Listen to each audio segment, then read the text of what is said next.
Hi my lovely viewers, this is a to World Learning tutorial channel for you. Today in this tutorial I am going to show you how to disable rules Windows Defender Firewall from Windows 11. So for this case we will go to the direct control panel, or we can go from the Windows Defender Firewall. So here this is the advanced settings that we can set the things, or we can check the things. So here lots of rules is here that we can check: inbound, outbound rules, as well as we can set connection security rule, as well as monitoring system we can check. So now we will do the inbound rules check. So how?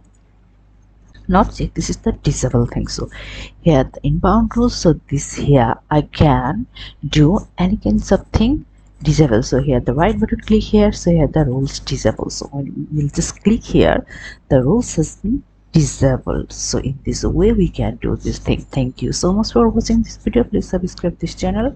Hopefully this tutorial will help you so much.